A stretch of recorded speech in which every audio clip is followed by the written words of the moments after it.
Good morning students. तो आज हम लोग गणित में अध्याय 15 जिसका नाम है प्रायिकता, जिसे इंग्लिश में हम लोग कहते हैं प्रोबेबिलिटी, इसी चैप्टर का अध्ययन करेंगे। ठीक है, तो यहाँ लिखा है प्रायिकता। प्रायिकता का मतलब होता है संभावना। क्या होता है? संभावना, जिसे इंग्लिश में हम लोग चांस भी कह सकते हैं, पॉसिबिलिटी भी कह सकते हैं। ठीक है, जैसे मान लीजिए कहा जाए कि आज वर्षा हो सकती है, तो आज वर्षा हो भी सकती है और नहीं भी हो सकती है। ये क्या व्यक्त कर रहा है? ये एक संभावना व्यक्त कर रहा है। ठीक है, ऐसे ही कहा जाए कि वह इस परीक्षा में उत्तीर्ण हो सकता है, मतलब कि इस परीक्षा में वह उत्तीर्ण हो भी सकता है और नहीं भी हो सकता है। यह भी क्या व्यक्त कर रहा है? यह भी एक संभावना व्यक्त कर रहा है। ठीक है, तो ऐसे हम लोग अनेक उदाहरण लेकर समझ सकते हैं। ठीक है, अब इस चैप्टर में हमें एक ही फार्मूले का प्रयोग करना है जो यहाँ पे लिखा गया है। ठीक है, PE बराबर अभिप्रयोगों की संख्या जिनमें घटना घटी है बट्टे अभिप्रयोगों की कुल संख्या। ठीक है, यहाँ पे P का मतलब है प्रोबेबिलिटी।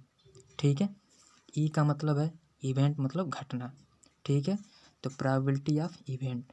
ठीक है, उसकी प्रायिकता निकालिए जो घटना घटित हो रही है। ठीक है, बराबर क्या हो जाएगा? अभिप्रयोगों की संख्या जिनमें घटना घटी है बटे अभिप्रयोगों की कुल संख्या। ठीक है, अब इसे हम लोग एक उदाहरण के द्वारा समझते हैं कि इस फार्मूले का कैसे प्रयोग करना है। तो यहाँ पे एक उदाहरण लिए हैं। यहाँ पे एक टोकरी है, टोकरी में कुछ लाल गेंदें हैं। ठीक है, अब हमें लाल गेंद की प्रायिकता निकालनी है। ठीक है, तो अब इस फार्मूले का प्रयोग करके कैसे लाल गेंद की प्रायिकता निकालेंगे? तो सबसे पहले हम लोग गेंदों की संख्या काउंट करेंगे, मतलब वही हमारा क्या होगा? अभिप्रयोगों की कुल संख्या होगा। ठीक है, तो यहाँ कुल गेंदों की संख्या कितनी है? तो 1 2 3 4 5 6 7 8। तो कुल गेंदों की संख्या कितनी है? 8। तो यहाँ लिखेंगे कुल गेंदों की संख्या। कुल गेंदों की संख्या बराबर हो जाएगा 8। ठीक है, अब हम लोग देखेंगे कि हमें किसकी प्रायिकता निकालनी है। तो हमें प्रायिकता निकालनी है लाल गेंद की। ठीक है, तो हम लाल गेंद को काउंट करेंगे कितने हैं? 1 2 3 4 5 6 7 8। तो लाल गेंद की संख्या भी कितनी है? 8 है। तो यहाँ लिखेंगे लाल गेंदों की संख्या बराबर 8। ठीक है, अब हमें लाल गेंद की प्रायिकता निकालनी है, तो लिखेंगे P इवेंट। यहाँ E है, इवेंट मतलब कौन सी घटना घटित हो रही है, और लाल गेंद की प्रायिकता निकालना है। ठीक है, तो यहाँ E के जगह लिखेंगे लाल गेंद। ठीक है, बराबर फार्मूला क्या होता है? अभिप्रयोगों की संख्या जिसमें घटना घटित हो रही है, वह संख्या जिसमें घटना घटित हो रही है। ठीक है, बट अभिप्रयोगों की कुल संख्या। ठीक है, तो पहले हम लोग देखेंगे कि कुल गेंदों की संख्या कितनी है, वही हमारा क्या है? अभिप्रयोगों की कुल संख्या। ठीक है, तो उसे हम लोग नीचे लिख देंगे 8 है। ठीक है, कौन सी घटना घटित हो रही है? लाल गेंद की। ठीक है, तो उसकी संख्या कितनी है? 8 है। तो 8 बटे 8 कितना हो जाएगा? 1। ठीक है, तो लाल गेंद की प्रायिकता कितनी हो जाएगी? 1 हो जाएगी। ठीक है, तो ऐसे ही हम लोग इस फार्मूले का प्रयोग करेंगे। ठीक है, अब दूसरा क्वेश्चन ये कह दे कि हरे गेंद की प्रायिकता निकालिए। ठीक है, तो हम लोग देखेंगे इसमें कि हरा गेंद तो है नहीं, तो हरे गेंद की प्रायिकता पूछ रहा है। ठीक है, तो हरे गेंद है नहीं, तो हरे गेंदों की संख्या कितनी हो जाएगी? 0 हो जाएगी। तो यहाँ पे हम लोग लिखेंगे हरे गेंदों की संख्या। हरे गेंदों की संख्या, हरे गेंदों की संख्या कितनी है? हरे गेंदों की संख्या है 0। ठीक है, अब कुल गेंदों की संख्या हम लोग जान ही रहे हैं 8 है। ठीक है, तो हरे गेंद की प्रायिकता निकालना है,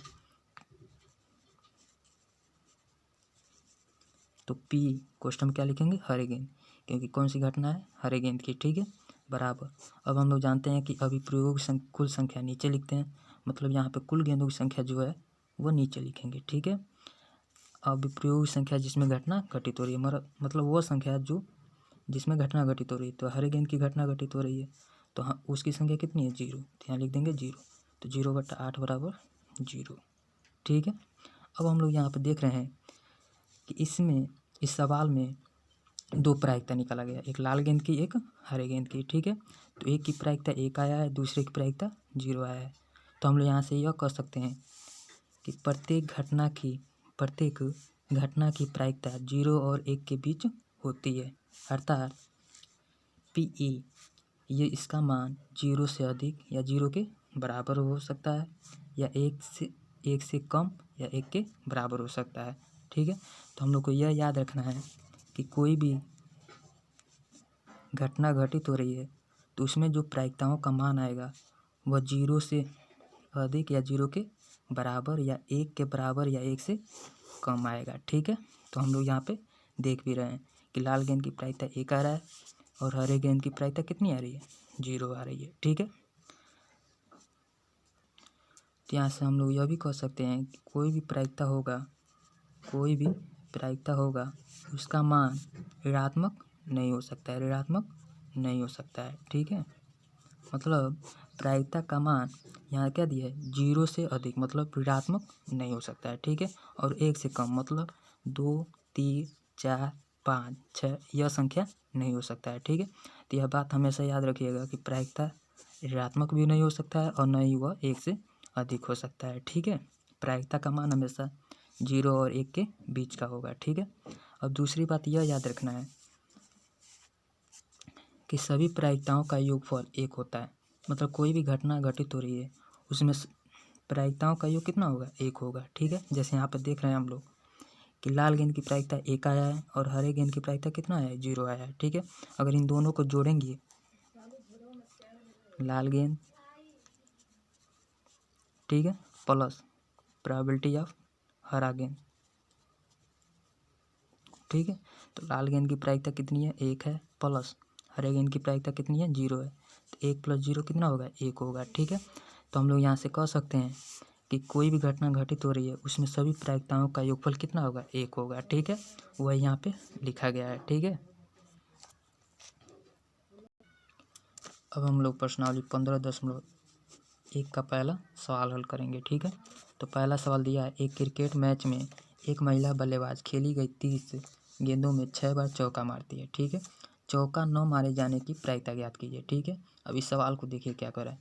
इस सवाल में कह रहा है एक महिला जो 30 गेंद खेल रही है, 30 गेंद खेल रही है। ठीक है, अब 30 गेंद में से 6 गेंद पे वो चौका मारती है, 6 गेंद पे क्या कर रही है, चौका मार रही है, मतलब 6 गेंद पे खेल रही है। ठीक है, जिस पे वो चौका मार रही है। ठीक है, हमें प्रायिकता वह निकालना है जिस पे चौका नहीं मार रही है। तो ये बताइए 6 गेंद पे चौका मार दी तो कितने गेंद बचेंगे जिस पे चौका नहीं मारेगी, तो वो गेंदों की संख्या कितनी हो जाएगी, 24 हो जाएगी। कैसे पता चला है, तो 30 में से 6 क्या करेंगे, माइनस कर देंगे, तो गेंदों की संख्या कितनी हो जाएगी, 24 हो जाएगी। ठीक है, तो हमें प्रायिकता उसी का निकालना है जिस पे वो चौका नहीं मार रही है। ठीक है, तो यहाँ पे हम लिखेंगे कुल गेंदों की संख्या बराबर 30। ठीक है, गेंदें जिन पर चौका मारा गया मतलब वह गेंद जिस पर चौका मारा गया वो कितनी गेंद है, 6 हैं। तो वह गेंद जिन पर चौका नहीं मारा गया, तो 30 - 6 बराबर 24, मतलब 24 गेंद ऐसे हैं जिस पर चौका नहीं मार रही है, इसी का प्रायिकता निकालना है। तो लिखेंगे हम लोग पी, क्वेश्चन में चौका नहीं मारा गया, मतलब यही घटना है जिसकी प्रायिकता हमें निकालनी है, जिस पर चौका नहीं मारा गया है। तो हम लोग जानते हैं फार्मूला क्या होता है, फार्मूला होता है PE बराबर अभिप्रयोगों की संख्या, प्रयोगों की संख्या जिनमें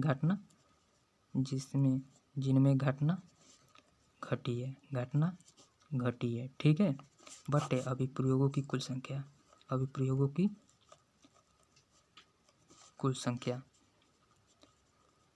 तो अभिप्रयोग जिसमें घटना घटित हो रही है, जिसपे कौन सी घटना घटित हो रही है, चौका नहीं मारे जाने की। ठीक है, तो उसकी संख्या कितनी है, तो उसकी संख्या 24 है, तो यहाँ क्या लिख देंगे 24। ठीक है, अब कुल गेंदों की संख्या कितनी है, तो 30 है। ठीक है, तो 30 गेंदों में से 24 गेंद ऐसे हैं जिस पर चौका नहीं मार रही है। ठीक है, तो ये हो जाएगा 24/30।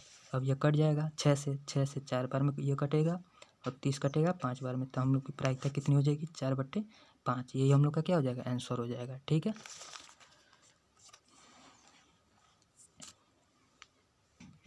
अब आप लोग कॉपी में इसे देख के लिख लीजिएगा। पहला पॉइंट ये लिखना है, दूसरा पॉइंट ये लिखना है, प्रत्येक घटना की प्रायिकता 0 और 1 के बीच होती है, अर्थात 0 से अधिक या 0 के बराबर और 1 से कम या 1 के बराबर। ठीक है, और तीसरा पॉइंट यह है, सभी प्रायिकताओं का योगफल कितना होता है, 1 होता है, अर्थात PE1 PE2 plus P plus PEN बराबर 1। ठीक है, और यह है प्रश्नावली 15.1 का पहला सवाल। ठीक है, जो यहाँ पे हल किया गया है। ठीक है, इसे देख कर आप लोग कॉपी में साफ साफ लिख लीजिएगा। ठीक है।